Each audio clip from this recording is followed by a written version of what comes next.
우리가 모세 노래 110편 118편 네, 말씀에 이어서 이제 오늘 사경회가 있는 날인데 계시록 15장 7 시리즈 환상의 마지막 환상을 1시간 정도, 보통 이제 녹화한 걸 보면 한 50여 분 정도 설교를 하는데, 그 안에 왜 이 찬송이 마지막 환상인가를 우리가 들을 수 있으면 참 좋겠습니다. 여러분, 그 요한복음에서 가장 파격적인 말씀이 1절입니다. 그래서 창세기 1장 1절은 태초에 말씀이 계시니라, 태초에 하나님이 천지를 창조하시니라, 이렇게 시작이 되죠. 그것과 같은 형식 구조로 태초에 말씀이 계시니라 이렇게 해요. 근데 그 말씀이, 여러분, 우리가 이제 한글로 번역하다 보면 성경도 말씀으로 번역이 될 때가 있고, 또 이렇게 로고스도 말씀으로 번역이 돼서 우리가 잘 구분이 안 될 수가 있는데, 요한복음 1장 1절에 이 태초에 말씀이 계시니라 할 때 이 말씀은 로고스입니다.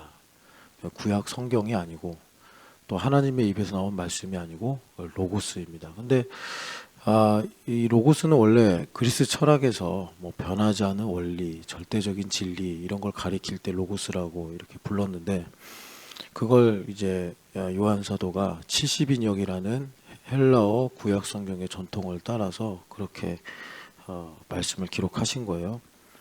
그러니까 그 요한복음을 쭉 읽어보면 그 로고스가 이제 그리스도다라는 것입니다. 그러니까 그리스도는 예수님의 이름인데 그리스도가 오셨죠. 그래서 그 그리스도가 지금 서문 첫 번째 줄에서 시작하기를 로고스다라고 말씀을 하는 거예요. 뭐 우리는 다 알고 믿는 바라 자연스럽지만, 이 성경의 이제 모든 내용들을 가지고 보면은 이게 엄청나게 파격적인 말씀인데, 왜 그러냐면 그 로고스가 육신이 되어 나사렛 예수로 나타나셨다. 이게 이제 복음이거든요. 네, 이게 복음이에요. 그래서 저번에도 말씀드렸지만 복음의 그 이제 복음의 정수가 있고, 그 복음의 정수를 풀 센텐스로 말하면 우리 주 예수 그리스도다.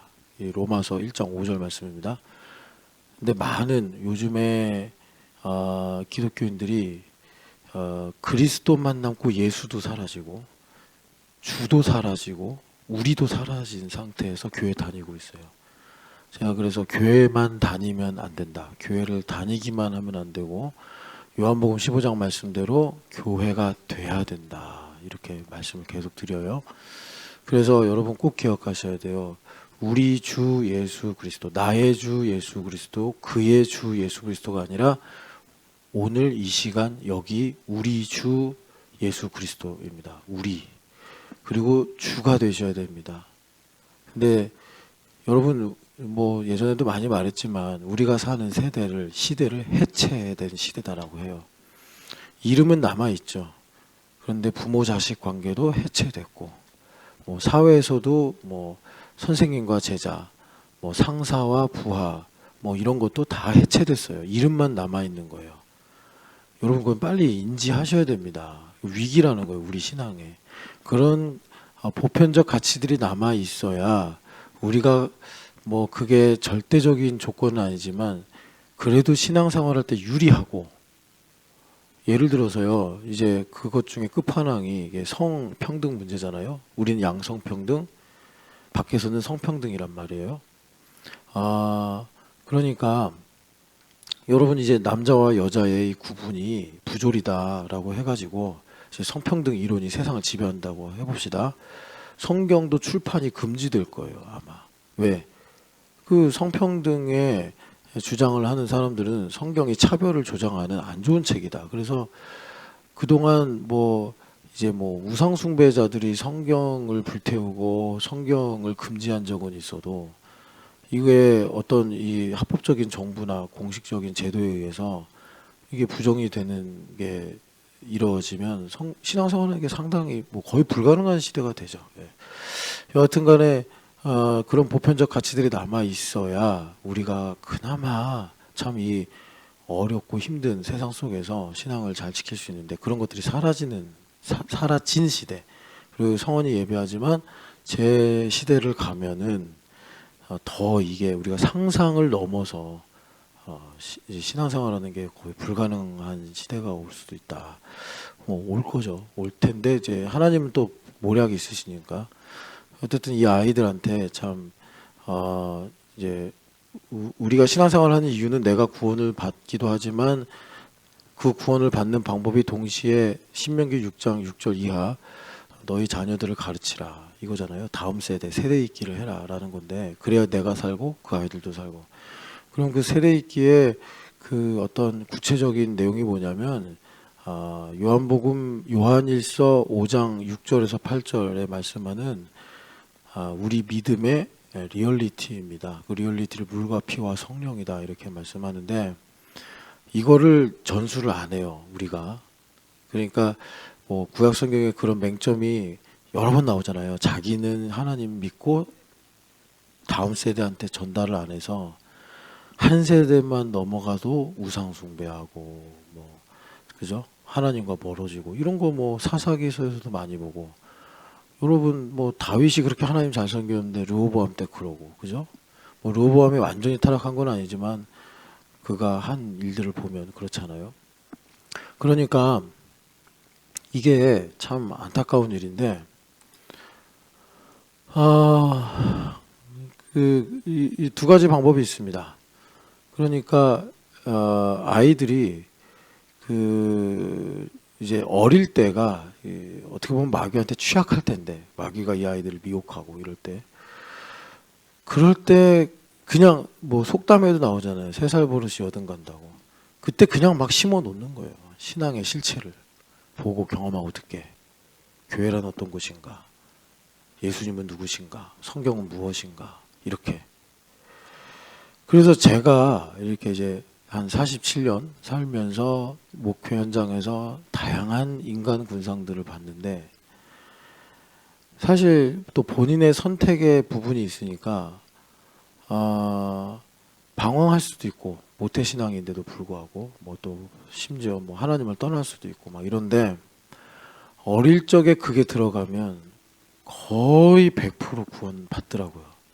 그건 불가항력적으로 하나님께서 역사하시더라고요. 그러니까 어릴 때 뭐 우리가 이제 신앙 교육이다 이렇게 말하는데 그 교육이라는 말도 좀 좁아요. 그냥 삶으로 들어가는 거예요. 제가 그런 친구들 만나서 들어보면 부모님이 뭐 교리를 가르쳤다거나 뭐 그런 거 없고 그냥 보고 어려울 때 기도하시는구나 뭐 이런 거 힘들면 여행 가는구나 이게 아니라 우리 집은 예배하는 집이고 하나님을 두려워하는 집이고 교회의 권위에 순종하는 집이고 이러는 거예요. 우리 엄마는 뭐 이런 거예요. 저는 이제 자라면서 우리 집이 그렇게 가난한데 뭐 자랑하는 거 아니고 제가 기억이에요. 제 기억. 명절이나 크리스마스 되면 돈도 없는데 그래서 맨날 아버지랑 싸우고 이러면서 그 백화점에서 양말 세일하잖아요. 그러면 이제 양말 포장해서 아마 제 기억에 뭐 거기에 또 현금 좀 넣었다 뭐 그렇게도 말씀하시는데 하여튼 그래가지고 전도사님들 교회 전도사님들 또 목사님 선물해드리고 조금 형편이 나아지면 와이셔츠 선물하고 그러니까 뭐 대단히 뭐 수십만 원짜리 그런 거 아니고요. 그냥 돈 없으니까 버스 운전사가 돈이 있어요. 그런 거 보고 자라면서 교회란 이런 거구나 이렇게 휴가 내면 항상 교회일 뭐 저희 아버지 버스 기사라 뭐 지금 요즘에 버스 운전사들은 어떻게 휴가를 받는지 모르겠는데 사실 휴가가 없어요. 버스 기사들은. 그럼 버스가 쉬니까 동료랑 2교대로 하는데 그럼 동료가 독박 써야 되잖아요. 그러니까 이게 휴가가 없어. 제가 예전 기억으로는. 근데 어떻게든 아버지가 엄청 성실하게 버스 운전했어요. 그러니까 일을 엉터리로 하면 저 부흥회를 하는데 3일만 쉬겠습니다. 그러면 운수회사에서 그냥 그만둬 이럴 수도 있잖아요. 다른 기사 구하지 뭐. 근데 제 아버지가 17년에 그 기억이 나는 게 17년을 버스 운전을 했는데 너무 성실하게 했다고 세상에서 인정을 한 거예요. 고맙다고 이렇게 감사패를 줬어요. 버스 기사 회사에서. 그러니까 우리가 그렇게 살아야 된다고요.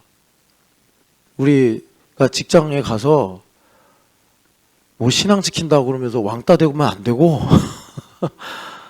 내가 교회 다니고 뭐 예수님 믿고 막 이러면서 사고뭉치가 되면 안 되고 저 사람이 좀 뭐 교회 일 때문에 약간 우리가 손해를 보더라도 우리 회사에 있는 게 좋아 이렇게 돼야지 하나님 영광 받으시지 맨날 그냥 내가 최고고 내가 옳고 니들은 뭐 아무것도 아니고 이런 분위기로 이게 무슨 뭐 소금이요 빛이요 이게 그러니까 그래서 옛날에는요 부흥회를 하면 새벽 이제 사경회가 그런 건데 우린 딱 진짜 심플하고 되게 편리하게 금요일날 저녁부터 토요일 그러잖아요. 원래 제가 좀 이번 주제가 내용이 크고 많아서 목요일날 하려고 했는데 목요일부터 근데 아무리 생각해도 이게 목요일날 그러면 이제 밤늦게까지 기도하고 그럼 그 다음날 애들 학교 보내고 이게 현대인에게 도저히 너무 무모한 일이 될 것 같은 거예요. 예를 들어서 조은영 집사님이 목요일날 사경에 와. 그럼 12시나 11시 뭐 그날 성령하나님 역사하셔서 좀 늦게 끝났다고 합시다. 그러면 이제 3번까지 가. 그러면 그냥 진짜 너무 조은영 집사님 순교할지도 몰라요. 그러니까 제가 목사가 겁이 나가지고 아유 목요일은 못하겠다 해서 이제 하루 줄인 거예요. 그래서 근데 옛날에는 교회 오래 다니신 분들은 아실지 모르겠는데 그 옛날에는요 그냥 일주일 내내 한 적도 있어요. 아침 점심 저녁 아침 점심 저녁 아침 점심 저녁 그러면 진짜 그 뭐 교회 중직들 뭐 한 재직대 정도 되는 집사 이상들은 다 휴가 내야 돼요 무조건. 그럼 그 다음에 뭐 가족여행 갈 수 있겠어요? 뭐 심심할 때 어디 뭐 이렇게 옛날엔 그만큼 돈도 없었고 뭐 집에 차가 없어 시대니까 부잣집만 차 한 대 있지. 그러니까 그렇게들 했단 말이에요. 여하튼간에 그래서 그렇게 이제 뭐 하는 것들을 제가 보면서 우리 집은 휴가 나면 다 교회 일하고 교회 봉사하고 저는 그 뭐 진짜 우리 가족끼리 리조트를 간 적이 없어요. 뭐 부모님 우리 아버지도 이제 나중에 편찮으실 때 일 내려놓으시고 해외여행 처음 가시고 성지순례로 그런 거고 사실 지금 그렇게 살자는 게 아니고 그런 걸 보고 자란 세대가 우리 세대고 우리도 보여줘야 될 게 있어야 되지 않냐 아이들한테 뭘 보여줄 거냐 맨날 그냥 여행 다니고 뭐 외식하고 놀러 다니고 이런 것만 보여주려고 하지 말고 정말 예수님 뭔가 근데 그게 여러분 사실 뭐 보여줄게 봐 이런다고 애들이 보고 배우는 게 아니잖아요. 그냥 내가 루틴으로 살아가는데 애들이 훔쳐보는 거지. 그 훔쳐보다가 그게 자기께 돼가지고 인생을 사면서 위기가 오잖아요. 우리도 위기 많이 겪었잖아요. 애들은 위기 없겠어요? 부모로서 없기를 바라지 모르지만 위기는 와요. 그럴 때 그런 리얼리티가 우리 아이들을 붙잡는 거라고요. 그래서 여러분 우리 주 예수 그리스도에서 예수는 나사렛 예수잖아요. 그 나사렛 예수라는 네이밍이 오늘 우리한테는 신촌연합교회라고. 마음에 안 드는 신촌연합교회. 뭔가 불편하고 어쩔 땐 좋다가 어쩔 때는 참 마음을 서럽게 하고 뭔가 이렇게 힘들게 하는 부담스럽게 하는 그런 신촌연합교회. 나사렛 예수예요. 나사렛 예수. 근데 놀랍게도 그 나사렛 예수, 나사렛이라는 정말 나다니엘이 그 동네에서 개천에서 용나냐? 뭐 이런 식으로 말한 거 아닙니까? 개천에서 미꾸라지나 있지. 신촌연합교회 별거 있냐? 여러분 이거 잘 생각해 보세요. 오늘 사경이니까. 우리가 그런 스탠스를 가지고 싶다고. 여러분 예수님은요. 가는 곳마다 하루에 한 번이 아니라 수십 명씩 끊임없이 병자를 고치시고 귀신 쫓아내시고 설교 한 번 하면 사람들이 다 깜짝깜짝 놀랄 만큼 능력과 권세가 있는 설교를 하셨어요. 그런데도 나사렛 사람이라고 안 믿었다니까요. 그런데도 그게 신촌연합교회라고. 그게 신촌연합교회라고. 뭐 신촌연합교회라는 게 그냥 세무서에서 말하는 법인 명의의 신촌연합교회 말고 오늘 나와 함께 예배하고 오늘 나와 함께 또 주님을 섬기는 구체적인 관계와 상황 이런 것들이란 말입니다. 그래서 말씀드리잖아요. 남편과 아내가 있어요. 1번이 뭐라고요? 교우관계. 왜? 우린 예수님 중심이니까. 그 다음에 뭐 남편이든지 아들이든지 딸이든지 이렇게 가는 거지. 먼저 그래서 이게 좀 한국교회에 약간 이거 수정해야 될 문제인데 가정사역 하시는 분들이 한 2000년대 초반에 많았어요. 그래서 뭐 아버지 학교도 만들고 뭐 가정 패밀리 뭐 어쩌고저쩌고도 하고 막 요즘엔 조금 제가 느낌에 그런 선전들이 줄어든 거 보면은 가정사역이 잘 안 되나 봐. 그럴 만도 한 게 벌써 제 나이 때만 해도 1인 가구가 되게 많거든요. 그러니까 가정사역의 모수가 좀 줄었죠. 그런데 이 가정사역자들이 조금 잘못한 게 행복한 가정이 1번. 그런 다음에 이제 뭐 교회생활, 뭐 사회생활 이렇게 구도를 만들었어요. 인본적으로 보면 그게 맞아요. 뭐 그러니까 유교에서도 수신제가 이렇게 말하는 거예요. 근데 성경은 그렇게 말 안 해요. 교회가 먼저고 그 다음에 가정, 뭐 직장, 인생 이렇게 나가는 거예요. 그런 거 아닙니까? 하나님과 예수님이 먼저지. 가정이 쓴 다음에 하나님 있고 예수님 있습니까? 그런 거는 저기 불교가 아니라 일본에 가면 그렇게 할 수 있어요. 일본에는 집안의 종교가 위에 있고, 그러니까 집안 종교가 뭐냐면 신토예요, 신토. 그 다음에 그 아래가 이제 불교, 그 다음에 개인 신앙이에요. 그러니까 개인적으로 교회 다니다가 이게 가족의 룰하고 딱 부딪히면 일본 크리스찬들은 거기서 뭐 교회를 떠나든가 아니면 여기까지 이렇게 딱 선을 그어버려요. 왜? 가족은 또 가족의 종교가 있으니까. 여하튼간에 그래서 우리가 그 어제 복음의 문제에 대해서 들었는데 여러분 그 세상을 이긴다. 세상을 이겨야 된다라고 안 하고 우리한테 세상을 이기는 승리가 있다 이렇게 말해요.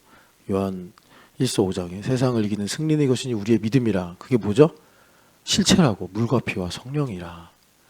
그래서 여러분 단순하게 보면 2000년 전에 예수님께서 나사렛 예수로 오셨을 때 실체는 쉽죠.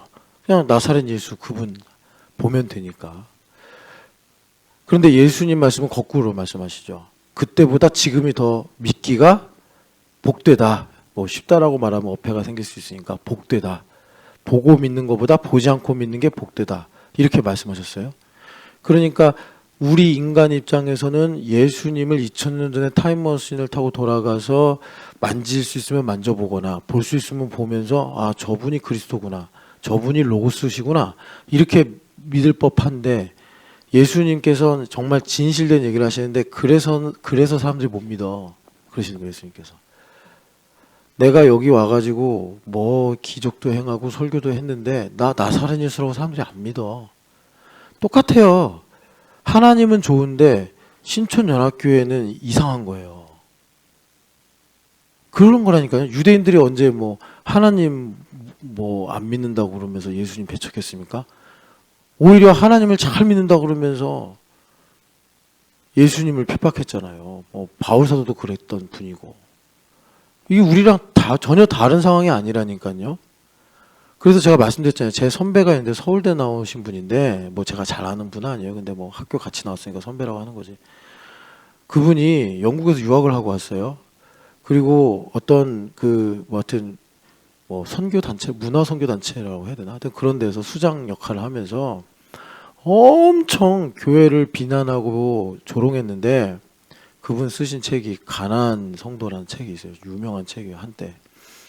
근데 내용이 교회 다니는 건 복이다. 교회가 바로 가나안이다. 뭐 이렇게 말하는 게 아니라 가나안이니까 거꾸로 하면 안 나가라는 거예요. 그런 성도들을 지지하는 거예요. 그 지식을 갖고 그 능력을 갖고 그렇게 하니 지금 없어졌어요. 아무도 몰라. 어디서 뭐 하는지 몰라. 그분. 여러분, 이스라엘 백성들이 과거에는 교회잖아요. 그래서 이스라엘 백성들을 괴롭히는 이방인들을 향해서 뭐라고 하셨냐면 너희들이 내 눈동자를 찌르고 있다 그랬단 말이에요. 하나님께서.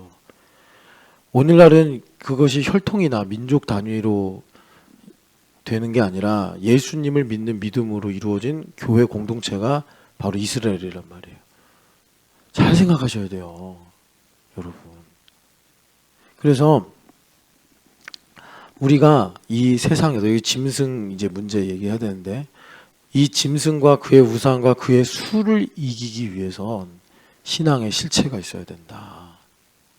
그리고 저는 사실 여러분들하고 이 얘기는 자주 안 하는데 오늘도 이제 계시록을 보면서 사실 저는 아침에 되게 무서웠거든요. 왜 무섭냐면 세상이 무서운 게 아니라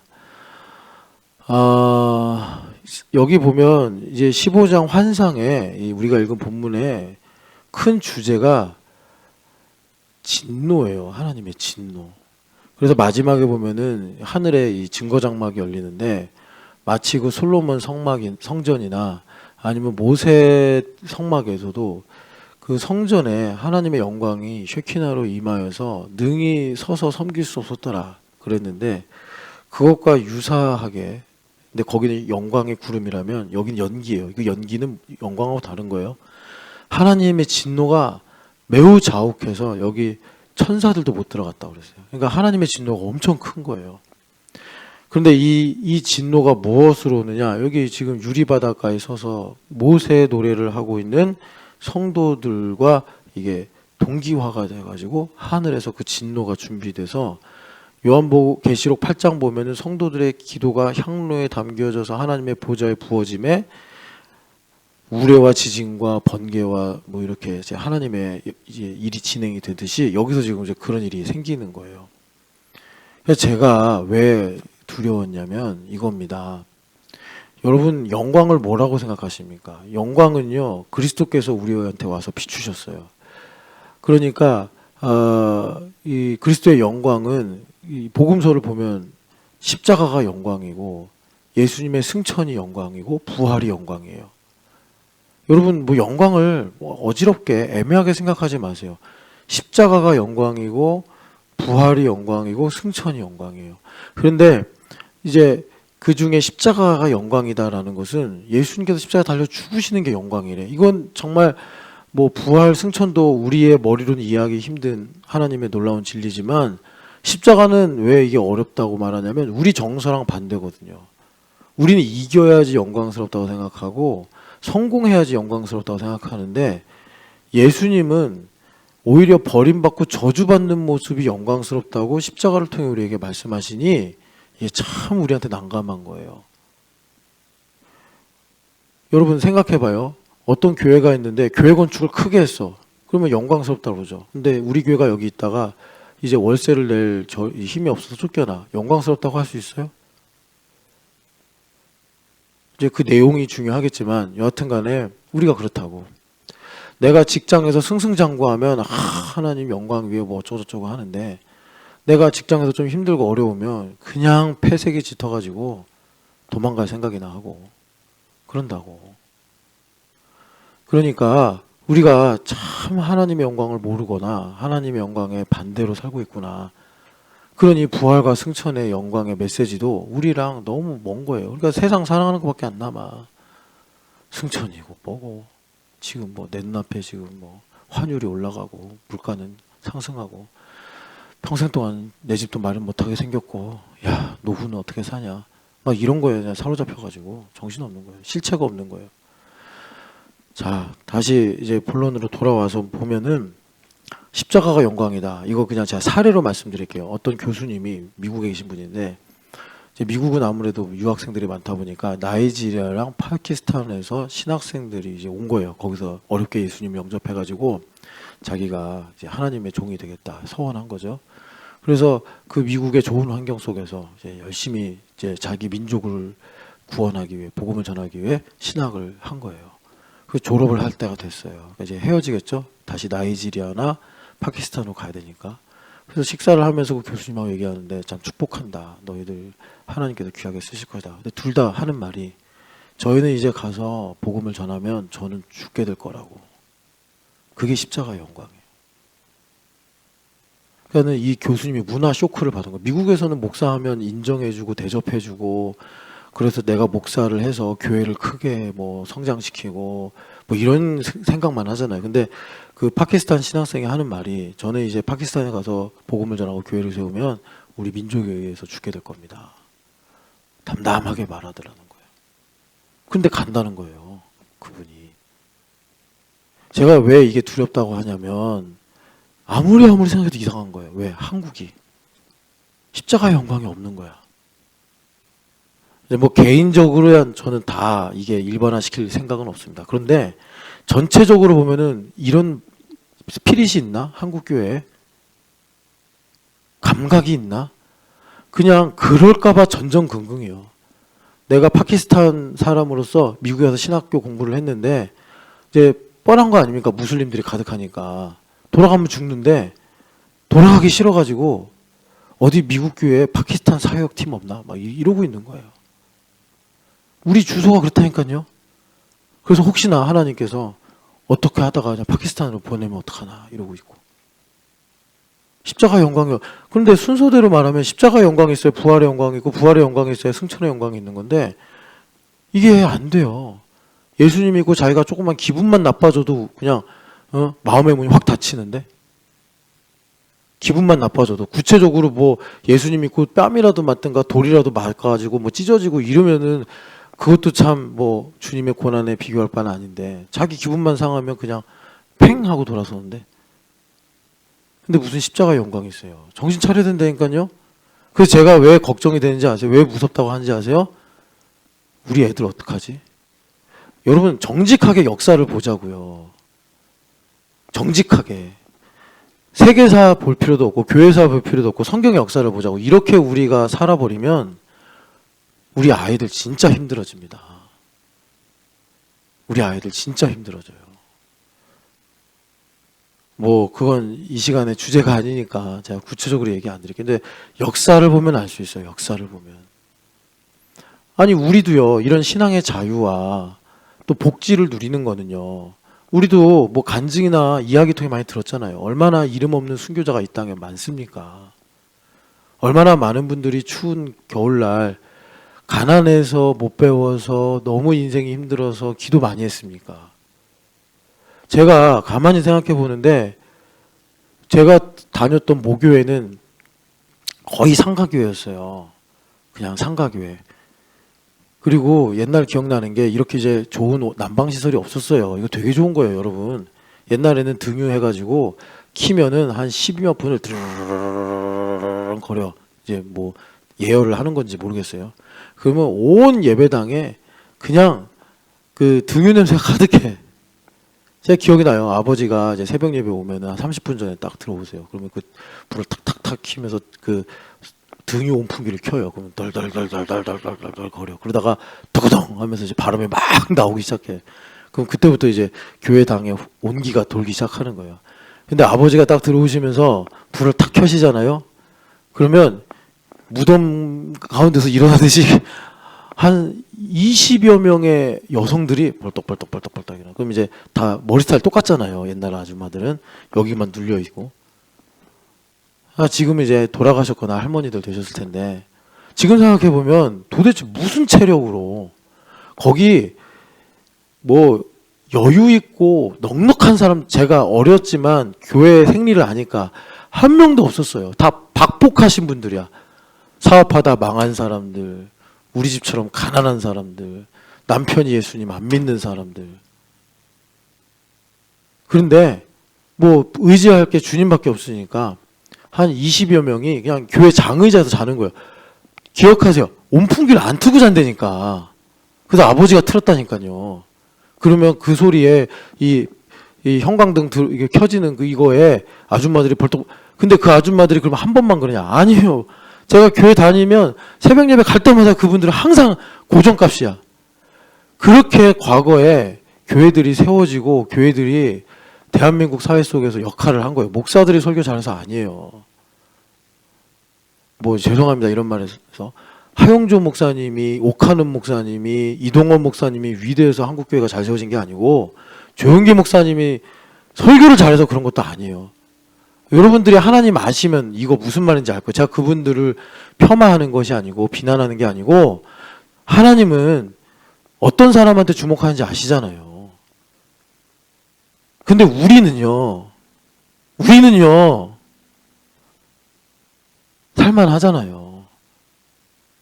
그러니까 제가 두렵다고요. 이 진노의 말씀을 묵상하면서 우리 아이들 때 어떤 시대가 펼쳐질까 두려워서 제가 오늘도 내려오면서 가슴을 쓸어내리고 신앙의 실체를 물려줘야 되는데 우리 아이들이 우리를 보고 무슨 생각을 할까. 여하튼 그래서 여러분 지금 이제 다른 복음의 문제를 서론으로 해가지고 여기 짐승 이야기를 하려다가 오늘도 서론만 지금 한 30-40번 했는데 다른 복음의 문제는 여기서 정리하고 여기 이제 성도들이 이겼다고 하는 짐승과 그의 우상과 그 이름의 수의 문제를 얘기합시다. 일단 짐승은요, 여러분들이 성경을 좀 충분히 읽어야지 이게 소통이 되는 건데 짐승은 사탄이 만든 거 아시죠? 자, 12장 마지막 절 보세요. 17절 계시록 12장 17절 보면 제가 지난번에 16절까지 대소 요약을 해드렸고 17절 같이 읽어보겠습니다. 용이 여자에게 분노하여 돌아가서 그 여자의 남은 자손 곧 하나님의 계명을 지키며 예수의 증거를 가진 자들과 더불어 싸우려고 바다 모래 위에 서 있더라. 아멘. 여기가 이제 우리에게 해당되는 거라고 제가 말씀드렸어요. 언약 공동체, 승천 직후 언약 공동체, 예수님 오시기 전에 언약 공동체 다 교회예요. 그래서 교회 역사에 오늘 우리가 어디 서 있느냐 17절에 서 있단 말이에요. 그래서 용이 교회 즉 남은 자손과 싸우려고 바다 모래 위에 서 있더라. 이 구체적인 이 17절에 바다 모래 위에 서 있는 이것을 미분을 해서 이렇게 다 자세하게 말씀해 주는 환상이 13장이에요.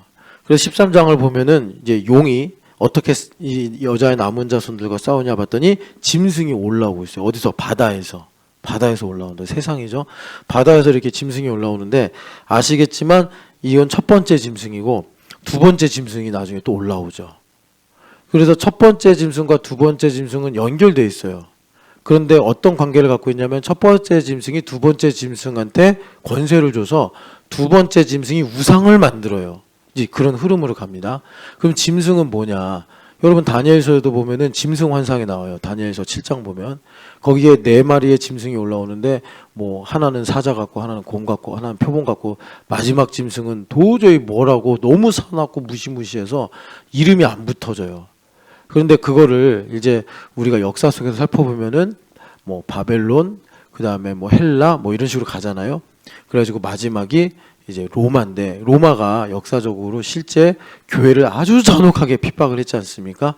이제 그거를 하나님께서 이렇게 환상으로 보여주시는데 그렇다고 해서 그 환상이 끝난 게 아니에요. 환상, 그러니까 이 영적인 환상은 초시간적인 것이기 때문에 항상 우리가 이 성경 말씀의 상징이나 환상을 보면은 이거를 시간 안에서 국한시키려는 유혹을 받아요. 그런데 이 성경 말씀은 영원한 말씀이기도 하고 또 이 환상은 초시간적인 국면이 있기 때문에 로마도 또한 우리의 세계사 속에서 상징성을 갖고 이제 존재하는 거예요. 그럼 무슨 상징입니까? 그러니까 짐승이라는 건 국가고 이 국가가 하나님을 대적하면서 그러니까 교회를 핍박하고 경건하지 않은 사람들을 미혹한다. 이제 그런 내용을 갖고 있는 거예요. 근데 이게 딱 오늘의 국가라는 개념으로 로마를 볼 수 없는 게 그때는 고대 사회고 로마의 황제가 그 로마의 최고 신의 제사장 역할도 했단 말이에요. 그러니까 지금의 국가랑 국가 시스템하고 로마랑 동일시할 수는 없어요. 그런데 그 어떤 이 배경의 영적 본질은 똑같습니다. 여하튼 간에 그래서 둘째 짐승이 나오는데 이 둘째 짐승은 그러니까 어떤 거냐면 우상을 만들어요. 그러니까 이 둘째 짐승은 이렇게 이해하시면 됩니다. 로마가 있고 로마의 경제 제도, 정치 제도, 문화 뭐 이런 것들 다 있을 거 아니에요. 그게 둘째 짐승이다라고 보시면 돼요. 이해가 되십니까? 그러니까 로마라는 어떤 스피릿, 그래서 뭐 제우스를 섬기고 황제가 뭐 제우스의 제사장이고 뭐 그런 어떤 역사 문화 배경이 있어가지고 뭐 하여튼 이렇잖아요. 그런데 그것을 이제 그 당시 사람들에게 적용을 하지 않겠습니까? 뭐 문화 제도로, 예를 들어서 도미티안 황제 때 어떤 일이 있었냐면 황제 숭배를 위해서 느부갓네살 왕처럼 도미티안 황제가 우상을 만들어서 행차하게 했어요. 에베소 도시에서. 그러면 에베소 도시에서 그 우상이 행차를 할 때 사람들이 느부갓네살 왕의 그 금신상 앞에서 절을 하게 한 것처럼 뭐 이게 재물을 갖다 바치게 하고, 또 황제 숭배의 연장선에서 신사참배 때 천황에게 요배를 하게 한 것처럼 그렇게 경배를 하게 했어요. 그렇게 못하는 사람들에게는 이제 여기 13장 17 뭐 이렇게 나오는 것처럼 이제 제재를 가하는 거죠. 뭐 지위를 빼앗든가 손해를 보게 하는 거예요. 그래서 이렇게 짐승이 있고 짐승의 우상이 있고 그 우상의 수가 있는데 우린 역으로 수부터 먼저 보자고요. 그래서 17, 18절을 보면은 같이 읽어보겠습니다. 누구든지 이 표를 가진 자 외에는 매매를 못하게 하니 이 표는 곧 짐승의 이름이나 그 이름의 수라. 지혜가 여기 있으니 총명한 자는 그 짐승의 수를 세어보라. 그것은 사람의 수니 그의 수는 666이라. 아멘. 자, 여기 보면은 수를 보니까 수가 지혜다라고 그래요. 이건 우리가 뭐 다른 데서도 참고할 수 있는 내용이에요. 여러분, 피타고라스가 철학자인 거 아시죠? 피타고라스가 피타고라스의 정리를 발견했어요. 이거는 예원이가 요번에 시험 공부하는 부분에 해당되는데, 피타고라스의 정리는 그 뭐죠? 밑변 곱하기 높이가 제곱을 더하면 빗변의 제곱과 같다. 근데 이게 세상의 만물의 이치를 이해하는데 엄청나게, 그러니까 유용해요. 유용해. 그러니까 그들이 로고스를 잡은 거예요. 그래서 피타고라스가 어떻게 했냐면, 이거는 이제 사설인데, 이 높이의 제곱 더하기 밑변의 제곱은 빗변의 제곱과 같다라는 걸 밖에 누설하면 목숨으로 그 값을 대신한다. 그래가지고 제자들이 많이 죽었대요. 그래서 그 수학책 보면 항상 나와요. 피타고라스의 정리의 뭐 배경에 대해서. 그러니까 이 지혜를 추구하다 보니 그런 이상한 밀교 같은 이런 일들이 생긴 거예요. 그래서 이 당시 사람들한테는 수가 지혜다, 이건 상식이에요. 요즘에는 하도 수포자가 많아서 수는 나쁘다 이렇게 생각하는데, 그 당시는 수를 알면 세상을 지배할 수 있다, 뭐 이런 느낌이 있었어요. 그래서 지혜가 여기 있으니 이게 수라는 거예요. 근데 수가 뭐예요? 666이다. 그러니까 우리가 계시록을 보면은 하나님의 어떤 완전, 하나님의 뜻, 이런 거를 이제 가리키는 상징수가 12 아니면 7이에요. 그러니까 10이나 7하고 반대되는 개념이 10 아니면 6이에요. 그러니까 뭐 10은 좀 애매한 부분이 있어요. 어쩔 때는 충만의 수로도 사용되고 해가지고. 근데 12하고 대비될 땐 10이 많이 사용되고 7하고 대비될 땐 6이 많이 사용돼요. 그러니까 뭐예요? 여기 짐승의 수라는 게 인본주의라는 거예요. 자기중심성이라는 거예요. 자기중심성. 그래서 이 자기중심성이 이마와 손목에 표시가 됐다라고 그러잖아요. 이게 뭐예요? 일단은 7장에 보면은 하나님께서 14만 4천 명의 성도들에게 어떻게 하죠? 이마에 표를 새기게 해요. 이 표가 이마에 새겨졌다는 게 뭐냐? 하나님께서 레위기에 여기가 거룩하다라고도 하셨는데, 그게 무슨 말이냐면, 이마에 표를 새긴다는 거는 여러분 이렇게 이해하시면 돼요. 이데올로기적인 헌신이에요. 이거 이해가 되십니까? 예수님이 나의 사상이 되시는 거예요. 예수님께서 나의 경제 사상, 정치 사상, 문화, 철학이 되시는 거예요. 이렇게 말하면 너무 좀 이제 성경하고는 다른 표현인 것 같아서 조금 이해를 도우려고 그렇게 말하는 거예요. 예수 생각으로 가득 차는, 예수님 생각으로 내가. 근데 예수님 생각으로 가득 차는 건 성원이도 할 수 있어요. 예수님. 근데 우리는 이 성원이가 아니잖아요. 그러니까 무슨 말이에요? 내가 가지고 있는 모든 높아진 이론들, 여러분들이 공부를 잘했든 못했든 21세기에 살면서 많은 이론들이 들어가 있거든요. 그 이론들이 예수님의 사상 아래 사로잡혀 굴복을 해야 돼요. 그럼 어떻게 해야 돼? 내 예수님을 높이 알아야 된다고. 그럼 예수님을 높이 알려면 제일 먼저 내 안에 뭐가 있었냐면 예수님 최고다라는 마음이 있어야 되는데, 그 마음 자체가 우리한테 없어요. 왜? 예수님 누구신지를 몰라. 예수님 누구신지 몰라. 예수님은 누구신지를 알면은 하루를 살면서 예수님을 얻을 생각밖에 없어요. 그게 밭에 감추인 보화예요. 하루를 살면서 돈을 더 벌 생각도 안 해. 하루를 살면서 내가 뭐 현실에 문제가 있잖아요. 그거 뭐 예수님 알아서 해결하시겠지. 예수님 얻을 생각밖에 없어. 근데 그게 입술로 뭐 예수님 한다고 되는 게 아니라 그냥 스탠스가 그런 거예요. 근데 우리가 그런 마음 자체가 없어. 솔직히 말하면 자본주의 세례를 받아서 우린 돈이 최고야. 돈이 고매하고 돈이 전능하고 돈이 거룩해요. 우리는 그렇게 살고 있다니까요. 그래서 아까 유리 바닷가에서 찬양하던 사람들은 어떤 사람들이라고요? 그 자본주의 사상을 이기고 찬양하는 거, 쉽게 말하면. 사회주의 사상을 이기고 찬양한 사람들이고. 왜? 이마에 표가 예수 그리스도로 이게 인쳐져서. 그래서 원수마귀도 이 방법이 참 좋구나 해가지고 사람들의 이마에 666 자본주의, 그러니까 자기 중심의 표를 새긴다는 거예요. 그래서 우리는 어떻게 보면 아테네도 없어지고 뭐 비너스도 없어지고 뭐 저기 제우스도 없어졌어요. 예수님께서 가이사랴에서 나는 너희는 나를 누구라 하느냐 할 때 한쪽에는 케사르 신전이 있었고 한쪽에는 목동의 신 펜의 신전이 있었고 그 뒤에 또 뭐가 있었다 하더라. 나 기억이 안 나네.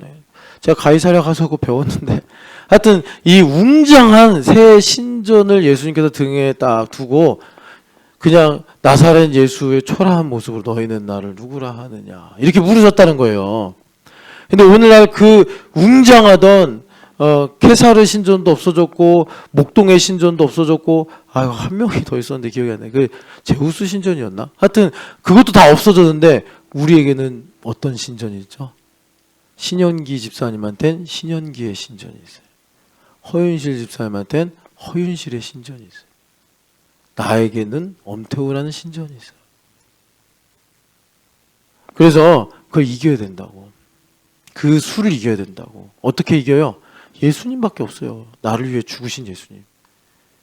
나를 위해. 그래서 예수님 나의 주인 되시는 것밖에 없어요. 나는 주의 뜻에 따르리이다. 백의종군 하듯이. 저기 슈퍼파워 일어났네. 슈퍼파워 좀 챙겨주세요. 자, 그래서 너 뭐 슈퍼파워 지금 살려달라고 저러잖아요. 자, 그래서 여기 매매를 못하게 한다 그러잖아요. 이걸 우리가 잘 이해를 해야 돼요. 매매를 못하게 된다는 거는 여러분 뭐 갑자기 너 신촌여교회 다닐 거야 안 다닐 거야? 전 신촌여교회 다닐 겁니다. 그럼 이제 신용카드 다 내놔 뭐 이러고 통장에 있는 현금 다 차압 들어가고 뭐 이렇게 되냐 그런 게 아니고 뭐 직장에서 잘리고 그런 게 아니고 현실적으로 적용하면 물론 그런 시대가 올 수도 있어요. 우리 아이들한테 그런 시대가 올 수도 있어요. 그런데 그래서 제가 아까 드렸다고 한 거고 실제로는 어떻게 일어나냐면 하나님 중심으로 살아가려고 7이라는 숫자를 가지고 예수님 중심으로 살려고 하는데 이게 막 불편하고 힘든 거야. 그래서 이 짐승의 지혜를 따라 사는 거예요. 자기 중심으로 사는 거야. 그러면 번영을 누려. 이게 그런 거예요. 무슨 뜻인지 아시죠? 예수님 따라가면 번영 없어요. 그래서 여러분 그 위에 보면 자 9절 10절 이 짐승의 환상 중에 삽입된 것 말씀인데 같이 읽어보겠습니다. 사로잡힐 자들은 사로잡혀갈 것이요 칼에 죽을 자들은 마땅히 칼에 죽을 것이니 성도들의 인내와 믿음이 여기 있느니라. 아멘. 그 위에 여러분 계시록에 자주 나오죠. 같이 읽어보겠습니다. 누구든지 귀가 있거든 들을지어다. 그러니까 교회가 돼서 들으라는 말인데 왜냐하면 귀는 종의 가장 중요한 거잖아요. 그래서 교회가 되면 이제 귀가 뚫리니까 교회가 돼서 들어라 하시면서 무슨 말이죠? 여러분 여기 인내와 믿음이다라는 건 무슨 말이냐면 이제 하나님 앞에 예배해라 이런 겁니다. 그래서 우리가 참된 예배를 해야 되는데 참된 예배는 뭐냐면 여기 좀 말씀이 좀 우리가 아리송한 게 사로잡혀갈 사람은 사로잡혀가고 칼에 죽을 사람은 마땅히 칼에 죽을 것이니 이렇게 말씀해요. 그러니까 우리가 인생을 살면서 고난 가운데 인내하며 하나님을 찬양하고 경배해라 이겁니다. 이게 짐승과 그의 우상과 그의 수를 이기는 믿음의 승리다라고 주님께서 우리에게 말씀하시는 거예요. 자, 그래서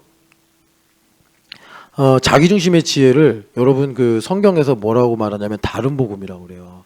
그래서 갈라디아서 1장 5절에서도 예수님께서 십자가에 달려 죽으신 십자가의 복음이 너의 눈에 완연하게 정말 정확하게 보이는데 다른 복음을 속히 따르는 걸 보며 나는 이상하게 생각한다. 바울도 그렇게 말씀하시고 그리고 고린도 후서에서는 좀 더 아주 그냥 그 적나라하게 뭐라고 하시냐면 너희가 내가 복음을 전할 때는 그렇게 토달고 뭐 점검하고 뭐 맞냐 안 맞냐 그러더니 엉뚱한 녀석들이 와서 다른 예수, 다른 영, 다른 복음을 전하니까 잘 용납하는구나 이렇게 말해요. 이게 인간의 체질이에요. 그러니까 우리 마음이 하늘에 있지 않고 땅에 있으면 이 짐승의 수가 번영을 약속하거든요. 잘 살 수 있어, 행복할 수 있어. 그래서 여러분 이 다른 복음의 분명한 개념을 알아야 되는데 갈라디아서를 보면은 이 다른 복음이 할례 받아라, 할례 받아야 구원받는다 이런 율법적 경향이 매우 강한 그런 이제 것이 다른 복음이다. 이제 이렇게 우리가 배우잖아요. 그런데 여러분 이 고린도후서도 그렇고 갈라디아서도 그렇고 잘 보면 다른 복음의 정확한 본질은 뭐냐면 갈라디아 교회도 바울 사도가 세운 교회고 고린도 교회도 바울 사도가 세운 교회예요. 다 아시죠? 그런데 이 빌립보 교회가 갈라디아 지방의 대표적인 교회가 아니구나. 갈라디아 교회가 어디냐면 비시디 안디옥. 그러니까 바울 사도가 처음으로 복음 전하는 데가 갈라디아 지방이에요. 소아시아에. 그래서 거기는 어떻게 보면은 모든 그 교회 중에 첫 번째. 그리고 이제 고린도 교회도 바울 사도가 아가야 지방 가서 전한 첫 번째 교회. 뭐 이렇게 볼 수 있는데 다른 복음은 이런 거예요. 물론 이제 내용적으로 보면은 인본적인 요소에 가까운 거. 그 사람의 동기나 그 사람의 어떤 생각에 호소해서 믿음을 끌어내려고 할 때 그게 이제 다른 복음이 될 수 있는데 정확하게는 뭐냐면 바울 사도가 전하지 않은 다른 사람, 바울 사도가 아닌 다른 사람이 전하는 복음은 다른 복음이 되는 거예요. 그 말이 아주 옳다고 하더라도, 아주 옳다고 하더라도. 여러분 바울 사도가 그러시잖아요. 내가 디도는 할례를 못 받겠지만 디모데는 할례를 받겠다. 그러면 바울 사도가 갈라디아 교회 사람들한테 할례 받지 마라 막 그러면서 몰래 디모데만 할례 받게 한 거예요? 아니에요. 바울 사도가 율법도 적법하게 쓰면 선한 걸 아셔요, 이분이. 그러니까 디모데는 앞으로 사역을 보니까 유대인들에게 사역을 많이 해야 돼가지고 여기 디모데는 할례를 받게 한 거고 디도는 헬라인인데 똑같은. 그런데 얘는 헬라인에게 가야 돼. 그러니까 넌 할례 안 받아도 돼. 그래서 디도는 할례를 안 줬어요. 그러니까 율법은 쓰기 나름이에요. 그러면 뭐가 이 짐승의 수와 하나님의 인치시는 하나님의 수에 이 가름을 만드냐 현실에서. 그래서 제가 사경회를 합니다 그러잖아요. 이 사경회를 한다. 저를 통해서 말씀하시잖아요. 그런데 내 안에 아유 왜 신촌여학교는 아직도 이렇게 고리타분하게 사경회를 하는 거야? 이런 생각이 들면 그게 다른 복음이라고. 여러분 자 신촌여학교 감독자들을 세우시고 그렇게 해가지고 하나님께서 기름 부음을 흘리세요. 딴 생각을 해. 제자도가 꼭 이런 걸까? 뭐 이런 식으로. 목사가 교회 대무를 말하는 거는 내가 다른 데서 들어보니까 이런 게 보완이 필요하고 좀 이런 거는 목사가 좀 편협해서 말하는 것 같아. 이런 게 다른 복음이라고요. 우리가 영적인 세계 잘 분별해야 된다고. 그래서 여기 보면은 이제 짐승 그리고 짐승의 수. 그래서 여러분 여기 하나님께서 그 출애굽기에서도 토라를 가지고 인치시잖아요.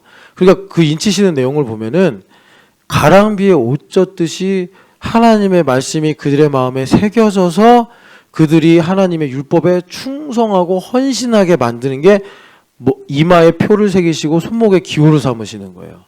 그러니까 마찬가지예요. 원수마귀도 그 방법이 자기도 자녀를 삼으려고 하나님이 흉내를 내서 자기도 자녀를 삼아야 되는데 그 방법이 제일 좋은 거예요. 우리 아이들이 학교를 다니면서 우리가 직장 생활하면서 이 땅에서 뭐 신문 보고 또 영화 보고 이렇게 살면서 가랑비에 옷 젖듯이 내가 짐승에게 충성과 헌신을 하게 만드는 거예요. 짐승에게. 근데 그 헤게모니가 뭐냐면 나예요. 666 나 이거란 말이에요. 이거 분별해야 된다고. 분별하라고 주님께서 말씀하시는 거예요. 그래서 다시 이제 우리가 15장으로 보면은 그 짐승과 그의 우상과 그 이름의 수를 이기고 벗어난 자들이 그 유리 바닷가에 서서 하나님의 검은 고를 가지고 찬양을 하는데, 그래서 3, 4절의 이 찬양 내용까지 다 종합을 해서 여러분들 정리를 해드리면 이겁니다. 나의 인생에 말과 그 탄자들의 추격을 통해서, 그러니까 내 마음에 감춰진 하나님 향한 반감과 적대감과 이런 걸 이제 발견하는 거예요. 이번에도 이제 우리가 제가 좀 좌석을 바꾸려고 그래요. 어떻게 바꾸냐면 안수기도를 하는데 마지막 날에 몰아서 하니까 저도 좀 힘들고 그렇잖아요. 그래서 이틀 나눠서 하려고 그러는데 어떻게 나눌까? 뭐 A팀, B팀 하면 좀 이것도 헷갈리고 그래서 그냥 제가 딱 육안으로 알 수 있게 남자, 여자 이렇게 나눴어요. 그리고 의자를 여기 지금 한 이제 수십석 되잖아요. 근데 어른들 그리고 어린이들이 혹시 오면 그 좌석만 딱 남겨놓고 나머지는 5층으로 다 올릴 거예요. 그러면 공간들이 좀 많이 생기겠죠. 그러면 기도 방송 예전에 만든 거 있거든요. 그거 다 해가지고 이번엔 좀 개인적으로 여러분들 솔직히 좀 하나님께 죄송하지만 1시간도 기도 안 하고 살잖아요. 우리 평소에 1시간도 기도 못 하잖아요. 그러니까 이런 날이라도 좀 말씀이 쌓여가지고 기도했으면 좋겠다 해가지고 방석을 옆에 둘 거예요. 그럼 여러분들이 이제 와서 기도하고 막 그럴 텐데 그냥 기도하다 자지 말고 담임 목사가 이렇게 여러분들 기도해야 된다고 멍석까지 깔아주는데 좀 이런 날만큼은 좀 하나님께 그냥 하나님만 그냥 뭐 만보기 같은 걸로 체크하든지 해가지고 한 10,000번 부르고 가야겠다. 옛날에 하도 많은 사람들이 기도를 어떻게 하는 거예요. 그러니까 어떤 분강사 목사님 주기도문에 계속해 그랬대. 그러면 사도신경 주기도문 번갈아가면서 하세요. 정말 기도가 안 되겠으면. 그러다 보면은 방언받을 수도 있는 거고 그러다 보면 기도가 막 터질 수도 있는 거예요. 순종으로. 어쨌든 이번에 그렇게 기도를 좀 많이 하셨으면 좋겠고 근데 많이도 아니죠. 부끄럽죠. 미래교회는 기도 많이 하는 교회잖아요. 우리 미래교회에 비하면 정말 기도 양말에 빵꾸나만큼 기도 안 한다고. 그러면서 하여튼 간에 여튼 그래서 여러분 그렇게 좀 기도를 했으면 좋겠는데 자 이렇게 하자 했어요. 그런데 그러면 이제 말 탄 자와 말과 그 말을 탄 자들이 추격을 해온다고. 기분 나쁜 거예요 벌써. 왜 의자를 이렇게 해놓은 거죠? 여러분 되게 이상하죠. 의자를 어떻게 하든 담임 목사가 사경회 때 은혜 받으라고 하는 거지 뭐 접편하자고 하는 겁니까? 근데 의자 그렇게 한다고 벌써 기분이 안 좋은 거예요. 희한하다니까요 이런 게. 그게 그 말과 그 탄자들이 추격해 오는 거라고. 그래서 그것들을 가지고 하나님 앞에 나와서 나의 숨은 허물 이거를 하나님 앞에 이제 회개하면 그걸 통해서 어떻게 된다고요? 모세의 노래처럼 하나님은 전능하시고 크고 놀라우신 분임을 내가 깨달아서 찬양을 하게 된다고요. 그것이 짐승과 그 우상과 그 수를 이기게 만들더라. 그래서 이 찬양으로 말미암아 진노가 촉발이 되는데 그 진노가 택한 자들에게는 알곡들에게는 하나님께서 창고에 들이시는 구원의 섭리가 되는 것입니다. 그럼 제가 왜 우리 아이들 생각하면 두렵다고 하는 거죠? 그렇게 안 될까 봐. 아찔한 거예요. 여러분은 뭐 어제도 오프 더 레코드로 설교해서 좀 그런데 그렇게 되는 데서 저는 제일 1번이 제 딸입니다. 제가 어떤 분하고 이렇게 얘기하다가 저도 웃었어요. 뭐라 그러냐면 9시에 제자도 하는데 밤 9시에 전화가 온 거예요. 딸한테. 아빠 뭐 나 지금 학원 가는데 어쩌고 저쩌고. 그래서 전화를 끊었더니 앞에 계신 분이 아니 9시인데 학원 가요? 그러는 거예요. 그래서 제가 세상 애들은 9시에 학원 가요. 그랬어요. 그러면서 웃었어요. 참, 자기 딸 보고 세상 애들이래. 목사가. 여러분 웃었다는 게 무슨 말인지 알죠? 그래서 저는 정말 걱정돼요. 걱정돼. 걱정이 아니라 두려워요. 그래서 여러분 그 실체는요. 뭐 여러분 성경 어떻게 봐도 거꾸로 보든 뒤집어 보든 뭐 어떻게 보든 간에 실체는 제자도와 교회됨밖에 없습니다. 제가 이번에 사경회 하면서 하나님께서 마음에 감동을 주셔가지고 하나님의 모략을 다시 한번 봤어요. 근데 이번에 또 다시 읽으니까 눈이 열리더라고. 아니 달라스 윌라드 목사님이 거기에 이제 하나님의 나라와 또 예수 그리스도의 실체를 이제 그렇게 쓴 거잖아요. 근데 거기에 교회됨과 제자도가 있더라고. 나 옛날에 그때 몰랐네. 다시 보니까 이분이 그 표현만 안 썼지. 제자도는 정확하게 디사이플십을 썼고 교회됨은 사랑과 기도의 공동체 이렇게 썼더라고. 그런데도 우리가 지금 전하고 듣는 이 교회됨과 제자도의 뭐라 그럴까 이 수준에는 이제 구식이에요. 옛날에 우리가 삐삐 쓰던 거랑 지금 이제 스마트폰 쓰는 차이로 달라스 윌라드 목사님도 옛날 분이라서 하나님의 경륜으로 보면 우리가 이제 그보다 더 진보를 나가고 있는 거잖아요. 그러니까 이분이 제자도를 뭐 이렇게 말해요. 그래서 하나님과 인격적 관계를 갖는 게 뭐냐? 이제 마지막에 가면 거기서 이래요. 고독과 침묵이다. 아, 이게 달라스 윌라드 목사님의 어떤 시대와 경험의 한계구나. 우리는 이제 거기서 더 나가는 거예요. 그러니까 내적 성찰을 하려면 어떻게 해야 된다고요? 철이 철을 날카롭게 하듯이, 친구가 친구의 얼굴을 빛나게 하듯이 연결되고 결합이 돼야 돼요. 내적 성찰과 고독으로만 가버리면, 고요로만 가버리면, 침묵과 고요로만 가버리면 은자적이 돼가지고 현실에서 메가리가 없어요. 이게 달라스 윌라드 목사님이 틀렸다는 게 아니라 그 시대의 한계, 미국인으로서의 한계, 그건 있는 거예요. 그런데 여러분, 우리는 이제 그걸 넘어가야 돼요. 왜냐하면 달라스 윌라드 목사님 때는 이런 양자역학이나 AI 이런 게 없었어요. 이런 게 없었다고. 뭐 코로나도 없었고. 우리는 이제 이 시대에서 말씀을 보고 실체가 뭔지를 정확하게 알아서 우리 시대 몫을 우리가 담당해서 우리 아이들한테 넘겨줘야 된다고. 제가 어려서 보고 자란 것처럼 우리도 보여줘야 된단 말이에요. 내가 순종하는 것을, 내가 십자가에 달려 죽는 것을 보여줘야 된다고. 맨날 그냥 애들한테 선물만 잔뜩 사주고 재밌는 것만 주려고 하지 말고. 여러분, 이번 사경회에 우리 신촌연합교회 큰 은혜를 주실 줄 믿습니다. 사랑하는 하나님 아버지, 하나님, 우리에게 이 시리즈 환상 중에 마지막 7번째 환상을 말씀하시면서 우리가 유리바닷가에 서서 하나님의 검은 고를 가지고 찬양하기를 원하십니다. 하나님 아버지 말씀에 귀에 응하게 하여 주시옵시고, 하나님 아버지, 하나님의 검은 고를 가지고 찬양하는 충성스러운 주의 종들 되게 하여 주시옵소서. 그래서 하나님 아버지, 우리가 이데올로기적인 헌신과 또 실천적인 열매가 있는 이마와 손목에 하나님의 백성이라 인침을 받는 마지막 시대의 성도들 되게 하여 주시옵소서. 부활하신 예수님의 이름으로 기도합니다. 아멘.